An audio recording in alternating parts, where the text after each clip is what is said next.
श्री गोसाई जी परम दयाल की जय। श्याम सुंदर श्री यमुने महारानी की जय। काशी विश्वनाथ भगवान की जय। गौरा महारानी की जय। श्री गणेश जी महाराज की जय। सरस्वती मात की जय। खेड़ापति सरकार की जय। कुबरेश्वर महादेव की जय।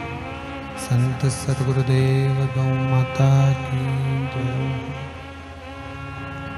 चिंता संतान हंतार यत्पदानुरेणवा सुयनं तनीचार्याणां प्रणमामि मुहुर्मुहुः। यदनुगतो जन्तुः सर्वदुःखातीतो भवेत् तमं सर्वदा वन्दे श्रीमद्वल्लभनन्दनम्। अज्ञानतिमिरागास्य ज्ञानजशलाकया चक्षुरुन्मीलितेन तस्मै श्रीगुरवे नमः। नमामि हृदये शेषे लीलाच्युतद्देशेन लक्ष्मीसहस्रलाम्भिः सेव्यमानं कलानिधिं। चतुरभीष्व त्रिभिस्तव षड्विजायते योऽसौ पञ्चधा हृदये मम। बोल विश्वनाथ भगवान की।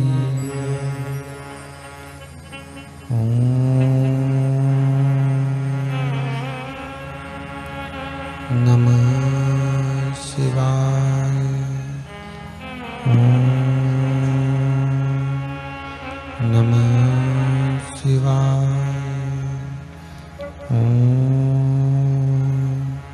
नमः शिवाय।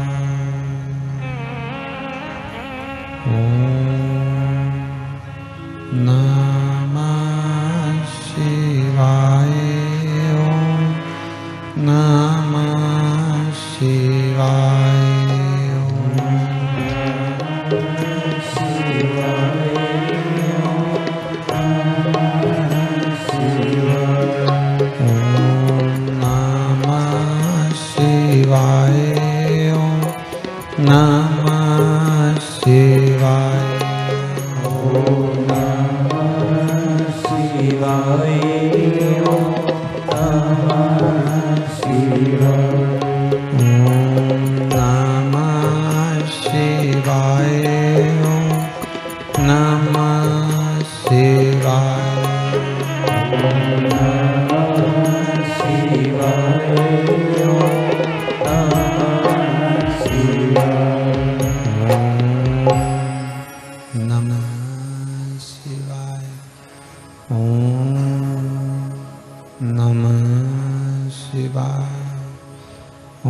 नमः शिवाय।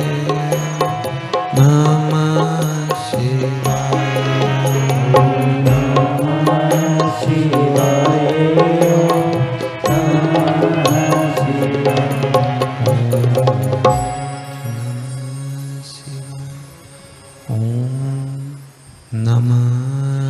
शिवाय। ओम नमः शिवाय। विश्वनाथ भगवान की जय। हर हर महादेव, हर हर महादेव, हर हर महादेव, हर। काशी विश्वनाथ त्रिकालदर्शी कैलाशी अविनाशी भूत भावन भूतेश्वर भगवान शिव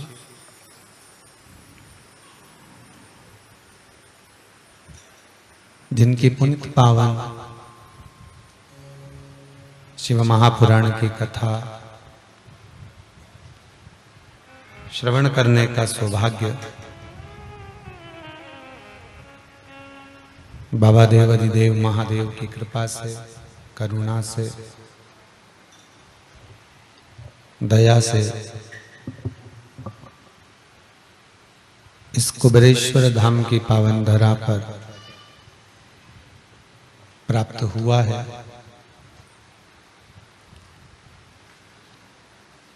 ऑनलाइन शिव महापुराण की कथा श्रावण के इस पावन महीने में जो अपन सब अपने अपने घरों में विराजमान होकर श्रवण कर रहे हैं, यह जीवन का सुख प्रदान करने वाली है।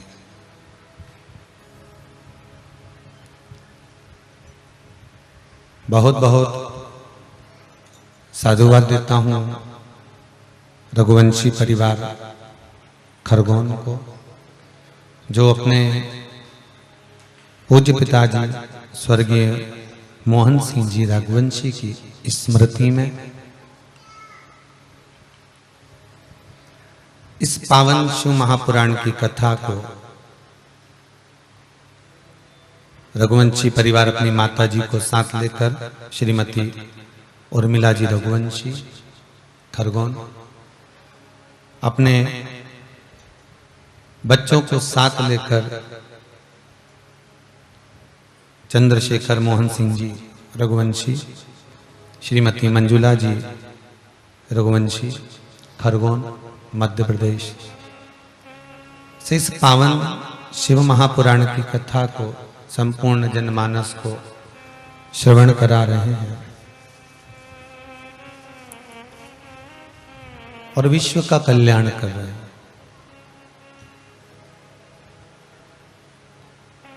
अगर भगवान शिव शंकर करुणा सागर त्रिकालदर्शी कैलाशी मेरा शिव, मेरा भूत भावन भूतेश्वर, मेरा कुबेरेश्वर महादेव, कभी आपको बाबा की ऐसी कृपा हो जाए और बाबा आपको ऐसी संपदा प्रदान करे तो जीवन में एक बार शिव महापुराण की कथा जैसी आज रघुवंशी परिवार अपने पूर्वजों को श्रवण कराकर पार उतार रहा है, ऐसे ही बाबा की कृपा आप पर भी बने और आप भी अपने पूर्वजों को ऐसे ही शिव महापुराण की कथा श्रवण कराकर पार लगाएं। भगवान कृपा करे।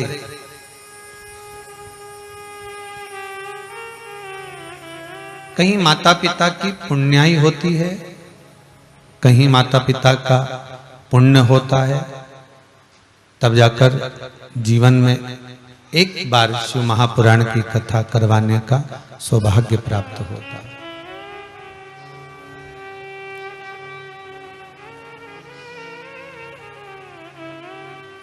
और वो पुण्य कोई साधारण सा नहीं होता।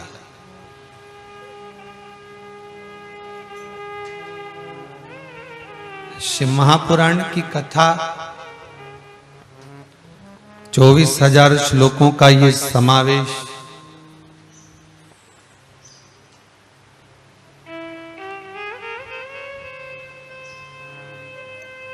जिसको 12 संहिताओं के भीतर बांट दिया गया, ये कोई साधारण सा नहीं है।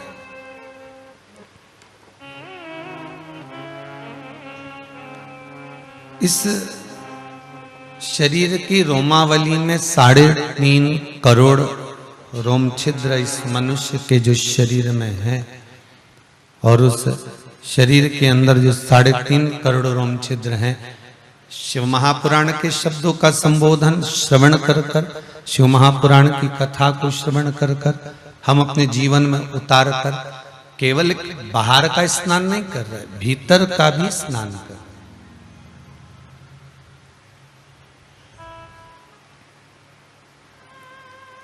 अपने भीतर का स्नान भी हम कर रहे। महाराज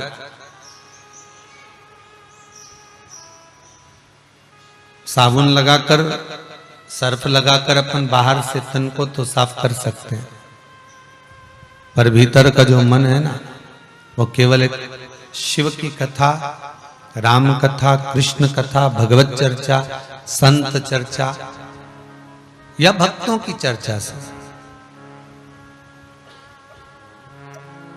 या भगवान के सेवा क्रम से, अनुमोदन से निर्मल हो सकती। मेरे राघव जी, मेरे राम जी शबरी अम्बा के दरवाजे पर जाकर सबसे पहले नवदा भक्ति का ज्ञान में प्रथम बात यही कहते, प्रथम भक्ति संतन कर संगा, दो शरीरति मम कथा प्रसंगा।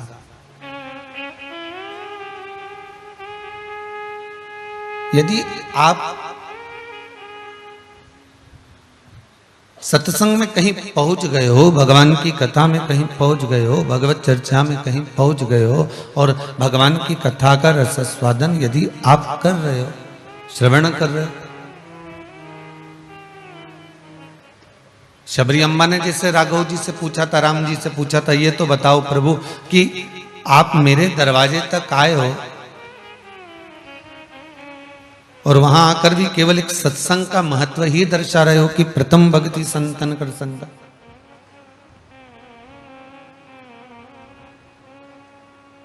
चौरासी लाख योनियां काटने के बाद अगर मानव की देह मिले, अभी तो मिली है खैर, और बड़ी मुश्किल से मिली है, मांग तोंग कर लेकर आए हो, कितना कितना निवेदन करा होगा तब जाकर यह मनुष्य की देह प्राप्त हुई है, तब जाकर यह मिली है। कितना निवेदन करा होगा तब जाकर यह मनुष्य का शरीर प्राप्त हुआ है, यह मानव की देह प्राप्त हुई है। और मानव की देह मिल भी गई और फिर भी हम भजन नहीं कर पाए तो चित्तवृत्ति, फिर मनुष्य देह किस काम की?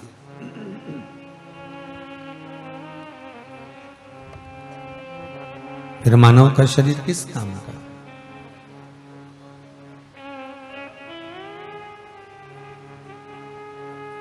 वो कहा ना कि मिलती है राम नाम की दौलत कभी कभी,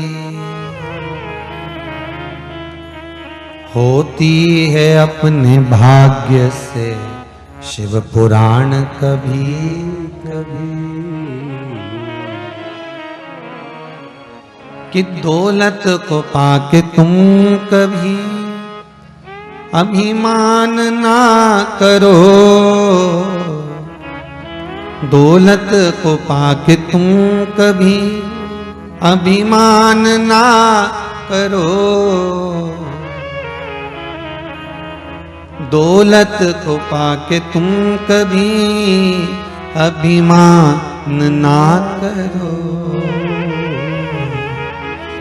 मिल जाती है खाक में दौलत कभी कभी,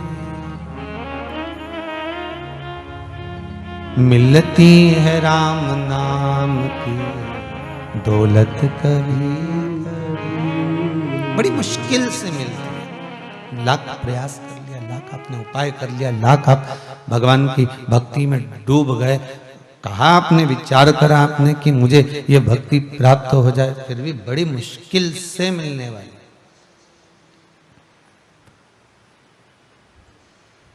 हाथ में रिमोट लेकर बैठे हो, वासुकी नाग शिव महापुराण की कथा श्रवण करने के,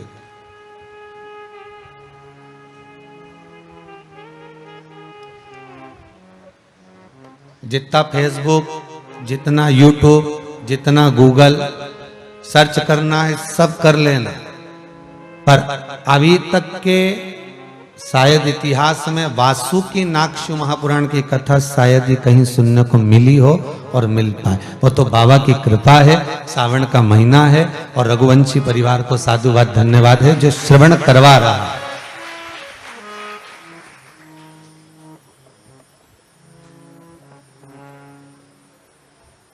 पूरा आप निकालिए।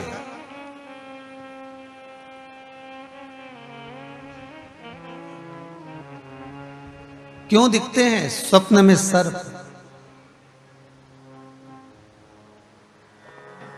क्यों हमारे पूर्वजों को सर्प की गिनती में गिना जाता है?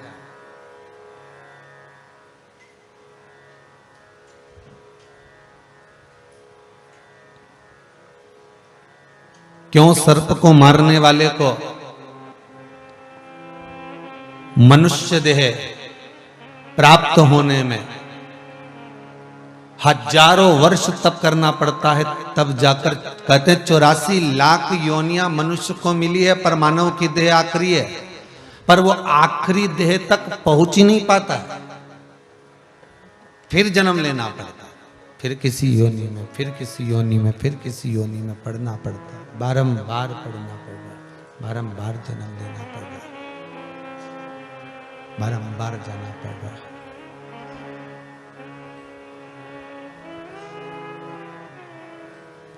और कितनी जन्म, कितनी मृत्यु, फिर जन्म, फिर मरण, फिर जन्म, फिर मरण।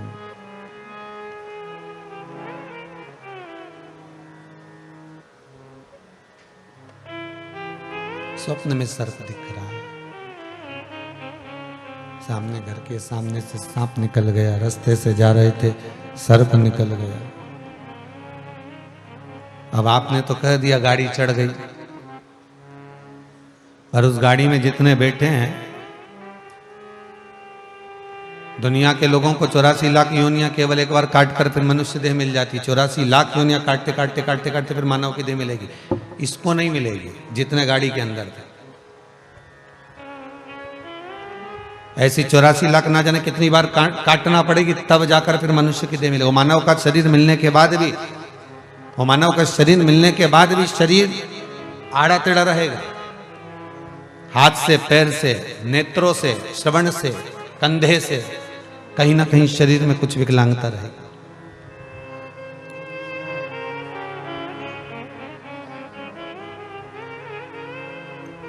छुड़वा दिया गया, ले जाओ इसको, पकड़ कर ले जाओ, इसको कहीं दूर छोड़ देना, मारना नहीं हो। इतना तो कह सकते हो, फिर वो कुछ भी करे वो उसकी मर्जी। और आप घर से जब जीव निकल गया, सर्प निकल गया, और आपने कह दिया इसको मारना नहीं हो, इसको ले जाओ, छोड़ दो।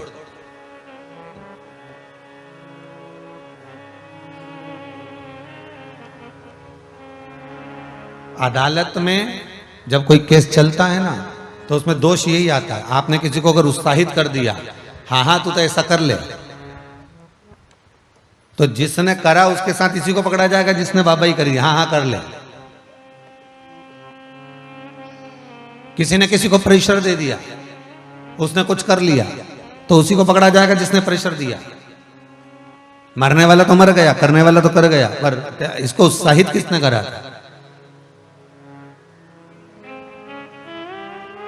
किसी ने कोई बेकार कर्म करने जा रहा है, उसको रोक भी दिया, तो उसका भी एक सुख है अदालत के अंदर, हाँ ठीक है इसने कुछ ज्ञान की बात कही, इसको ठीक है, इसको छोड़ा जाए।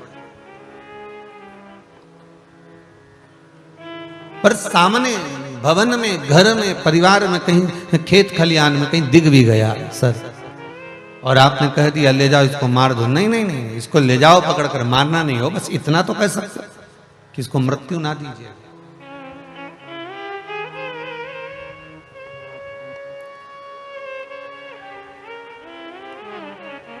कितना दुख हुआ होगा वासुकी नाग को जिस समय पर माता कद्रू ने वासुकी नाग की माता कद्रू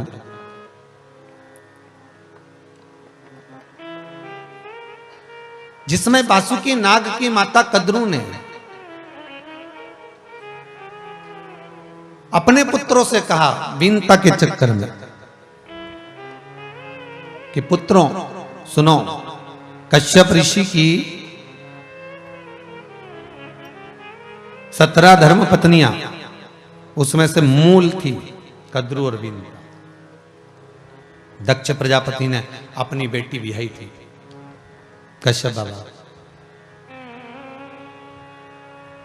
देखिएगा जरा, एक सर्प के भाव को देखिए।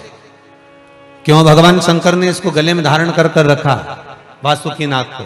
क्या कोई दूसरा नाग नहीं मिल सकता था? करकटा भी तो था, शेषनाग भी तो था, तक्षक नाग भी तो था। कितने सर्प थे।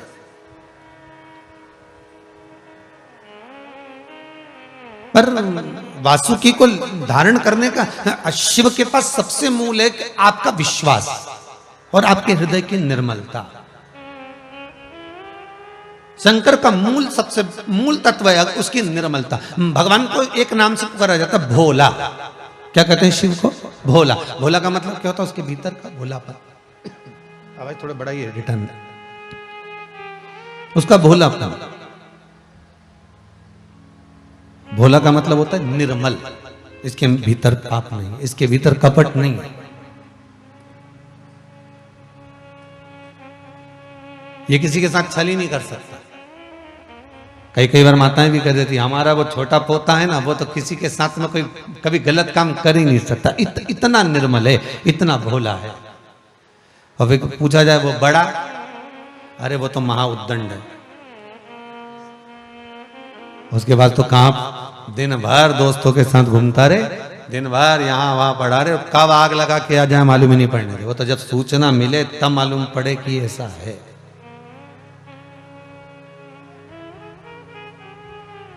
कई बार कहने में आ जाता है कि इसमें उद्दंडता है और इसमें भोलापन है।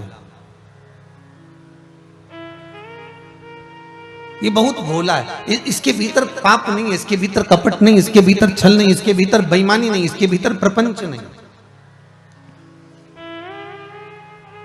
और शिव महापुराण की कथा कही ये रही है, शिव महापुराण की कथा वर्णन भी यही कर रही है कि आपके भीतर अगर कपट है, आपके भीतर अगर छल है, आपके भीतर अगर बेईमानी है, आपके भीतर अगर प्रपंच है, तो तुम शिव के कितनी भी भक्ति कर लो, शंकर प्रसन्न नहीं हो। शंकर को सबसे ज्यादा प्रियता भोलेपन में।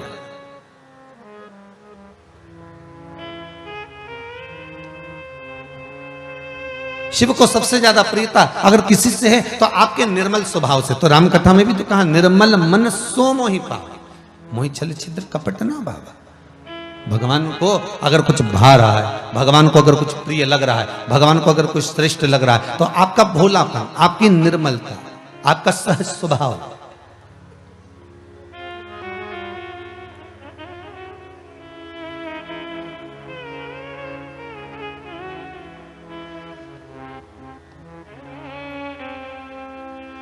और जितना व्यक्ति भोला हो, निर्मल हो, भोले का कौन? तो का भोले का भोला, भोले का भगवान। भोले का कौन है? भगवान। तो का ये कपटी का भगवान नहीं होता क्या? जिसके भीतर कपट होता है उसका भगवान नहीं होता क्या? होता है, उसका भी होता है। और छल करने वाले का उसका भी होता है, झूठ बोलने वाले का उसका भी, प्रपंच करने वाला का भी, बेईमानी करने वाला का भी, सबका होता है। भगवान तो सबका। आपको कथा में कहा था पहले कि भारत की भूमि एक ऐसी भूमि है कि यहां अगर पापी भी मरे तो स्वर्गवासी कहलाता। अमेरिका में कहीं का मरेगा तो वो डेड बॉडी कहलाएगा।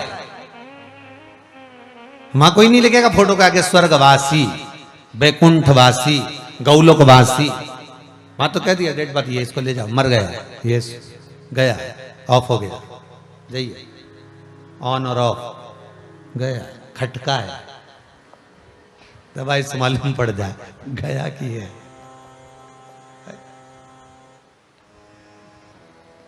कहीं विदेशों में जाकर अगर कोई मरा तो वह कोई नहीं कहेगा कि ये स्वर्गवासी है, ये तो मर गया है, ये तो गया, ऑफ हो गया, डेड बॉडी। और हमारे यहाँ भारत की भूमि पर अगर कोई मर जाए तो कहा भले पापी है, भले मदिरा का पान कर रहा, मांसाहार कर रहा, वेश्यावृत्ति कर रहा, जुआ खेल रहा, गलत से गलत काम कर रहा, उसके बाद भी उसके फोटो पे लिखा जाएगा स्वर्गवासी।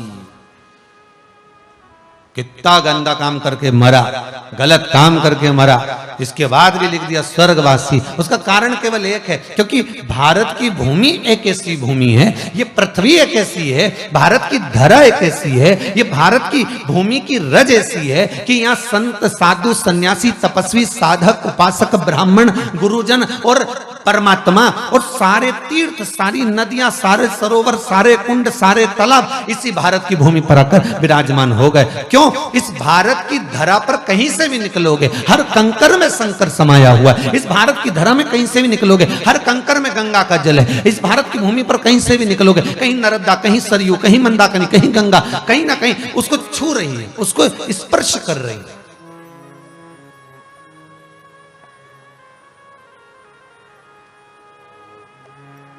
देवता भी जिस भूमि पर आकर आने के लिए तरसते हो, ऊपर जाकर मीटिंग करते हो, कौन कौन जाएगा? अरे भाई, जब भगवान शंकर कैलाश पर आकर विराजमान हुए तो भगवान विष्णु से पूछा गया, नारायण बोलिए क्या करना है? तो भगवान शंकर से कहा आप मृत्युलोक में पहले जाइए। देवलोक हमारे पास, वैकुंठ लोक हमारे पास, ब्रह्मलोक हमारे पास, इंद्रलोक हमारे पास, नागलोक हमारे पास, ये लोक हमारे, तो तुम्हारे पास में मृत्युलोक, आप मृत्युलोक में जाओ। तो सारे देवताओं ने विचार करा कि हम भी मृत्युलोक में जाएंगे। तो भगवान ने कहा चलो ठीक है, अगर मैं जा रहा हूं तो सब चलो। तो 33 कोटि देवताओं ने विचार करा कि हम भी जाएंगे। अब सारे देवता इकट्ठे हो गए और जाने के लिए तैयारी करने लगे। जितने खास खास देवता थे सब बस गए मृत्युलोक में। कोई वृक्ष बन गया, कोई लता बन गई, कोई पत्र बन गया, कोई पक्षी बन गया, और बाकी के देवता बच गए। अब इन्होंने विचार करा कि अब अपन क्या करें, अब अपन क्या करें, अपन को भी जाना है। तो भगवान ने कहा एक काम करो कि रज बन जाओ। इस मृत्यु लोक में भारत की भूमि पर जितनी भारत की भूमि है, ये भारत की जो धरा है, ये जो भारत की रज है, इसके कण कण में 33 कोटि देवता समाये हैं। इसलिए उसका जब स्पर्श होता है तो पापी से पापी मरने वाला भी स्वर्गवासी बन जाता है, वैकुंठवासी बन जाता है, गौलोकवासी बन जाता है। ये वो धरा है जहां का कंकर भी शंकर कहलाने लगता है। ये वो धरा।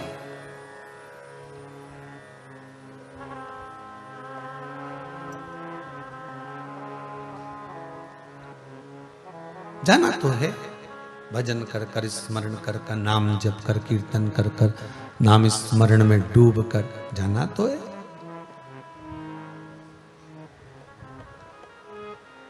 पर भगवान को भोले प्रिय, भगवान को जरा भोला भोला भगत भगवान को प्रिय है ही, अति प्रिय। एक कथा कहीं कहीं अपन श्रवण करे हैं कि एक भगत एक चोर चोरी करने गया, उसके पास में कोई वस्तु चढ़ने की नहीं मिली, अंधेरे में शिवलिंग पर चढ़ गया और शंकर के शिवलिंग पर चढ़कर ऊपर जो जलाधारी लगी थी वो चांदी की थी, उसको निकाल रहा था। निकालते ही शंकर प्रसन्न हो गए, प्रकट हो गए, मांग तुझे क्या चाहिए? उसने कहा मैं चोर हूं। भगवान बोले मैं नहीं जानता। तो चोर ने पूछा आप प्रसन्न कैसे हो गए, आप प्रकट कैसे हो गए? शंकर भगवान बोले दुनिया के लोग जल चढ़ाए, धतूरा चढ़ाए, फूल चढ़ाए, तू तो पूरा ही चढ़ गया। अब प्रसन्न नहीं हो तो क्या करूं, तू बता। इतनी प्रसन्नता मुझे कि तू पूरा चढ़ गया, आज तक कोई नहीं चढ़ा, ने तू चढ़ा। तो इसका मतलब ये तो नहीं है कि तुम भी चढ़ जा। नहीं तो तुम लोगों ने सोच लिया कि बताओ सीवर वाला महाराज जी बोले कि एक भगत एक चोर चढ़ गया था तो भगवान प्रसन्न हो गए थे, उसको वर दे दिया था कि मांग तुझे क्या चाहिए। तो वो चोर भी विचार में विस्मय में पड़ गया, अब मैं मांगू क्या? तो भगवान से कहा प्रभु ऐसी कृपा कर दो कि मेरा गुजारा चलता रहे, ऐसी कोई चीज दे दो। भगवान भी संसार के लोगों को गुजारा करने के लिए कुछ ना कुछ ज्ञान देकर भेजते हैं, कुछ ना कुछ विद्वत्ता आपको देकर भेजते हैं। संसार का ऐसा कोई मनुष्य पैदा नहीं होता जो बिना विद्वत्ता के पैदा होता, उसको कुछ ना कुछ दिया गया। और जिसके शरीर में भगवान कुछ ना कुछ विकलांगता दे देते उसको दुगनी विद्वत्ता दे देते, उसका भाग्य प्रबल कर देंगे, कहीं अच्छी नौकरी लगवा देंगे, या उसके भीतर ऐसा भक्ति का संचार कर देंगे कि वो भगवत स्मरण में डूबा रहे। कोई काम ऐसा लग जाए, उसका कोई कार्य ऐसा करने लगता है। कहते हैं ना कि इसमें अकल ज्यादा हो गई, इसमें विद्वत्ता ज्यादा। भगवान किसी को भी पैदा करा, दुनिया के लोग भले कह सकते कि भगवान हमारा बड़ा बुरा कर रहा है, भगवान तो हमारी सुन ही नहीं रहा। भगवान ने अगर जन्म दिया है तो भरण पोषण करने की जवाबदारी उसी की है, और उसने जैसा करा है वो अच्छा ही करा।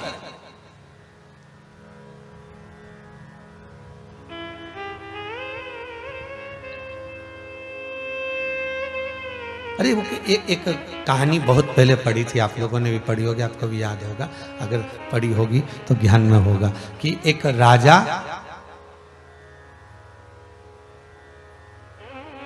की दासी ने उसको पात्र में जल ला कर दिया,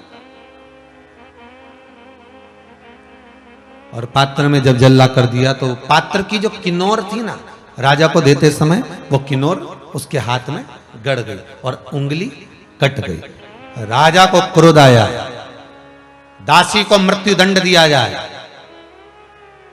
और मैं अभी मेरे बेटे की सगाई करने जा रहा हूं, आने के बाद इसको मृत्यु दंड दूंगा, आने के बाद इसको मार दूंगा।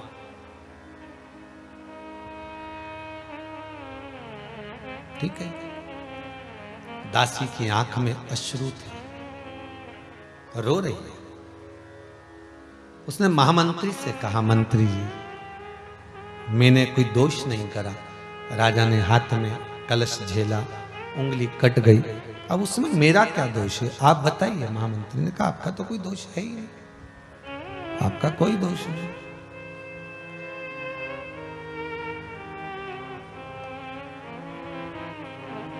तो दोष राजा का है ना, महामंत्री जी का, राजा का भी दोष नहीं, दोष तो पात्र का है जिसमें इतनी किन्नौर थी। राजभवन में पात्र होना ही नहीं चाहिए जिसमें इतनी किन्नौर है, जिससे उसके उंगली कट गई, हाथ कट गया, ऐसे किन्नौर वाला पात्र रखना ही नहीं था।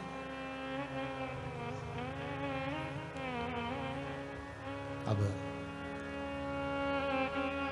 महामंत्री ने एक दिन राजा से कहा, महाराज जी कोई बात नहीं, उंगली कट भी गई ना तो कोई टेंशन मत लीजिए, कहीं ना कहीं भगवान कुछ अच्छा ही सोचा होगा, भगवान ने कुछ अच्छा सोचा। हमने बहुत पहले कहानी सुनी थी, आज आपके सम्मुख में आई है तो कह दे, भगवान ने कुछ अच्छा ही सोचा होगा। राजा घोड़े पर सवार रथ में बैठकर लड़के की सगाई करने चला, संबंध पक्का करने चला। जब संबंध पक्का करने के लिए जब जा रहा है, संबंध पक्का करने के लिए जब पहुंच रहा है, बीच मार्ग में जाते जाते आक्रमण हो गया,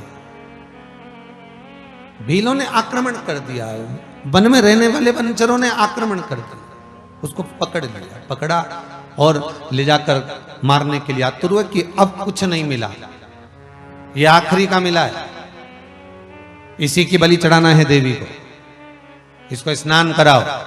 स्नान कराकर इसको देवी के सामने ले जाकर राजा को खड़ा करा। बलि चढ़ने ही वाली थी, बलि चढ़ाने वाले ने कहा पहले शरीर देख लो कहीं से खंडित तो नहीं है, क्योंकि देवी को जो फल चढ़ता है वो खंडित नहीं चढ़ता।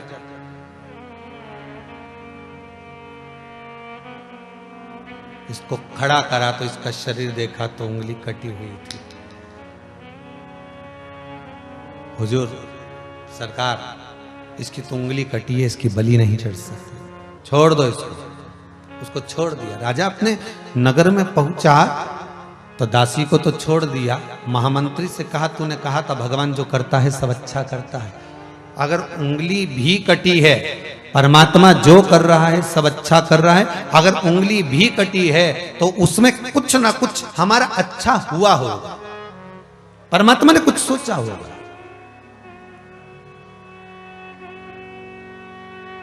भगवान क्यों गलत करेगा?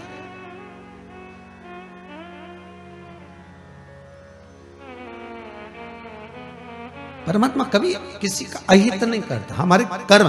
फिर वही बात आ गई, ईश्वर आपको माफ कर सकता है पर कर्म माफ नहीं करेगा।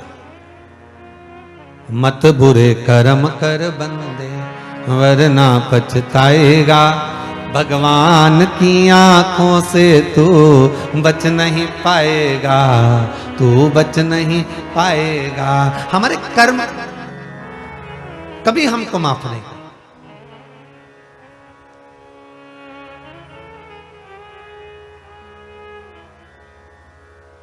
इसलिए बार बार कहते हैं शिव नाम जपो, शिव नाम जपो, शिव नाम बिना उद्धार नहीं। शिव नाम जपो, शिव नाम जपो, शिव नाम बिना उद्धार नहीं। भोलेनाथ जपो, भोलेनाथ जपो, भोलेनाथ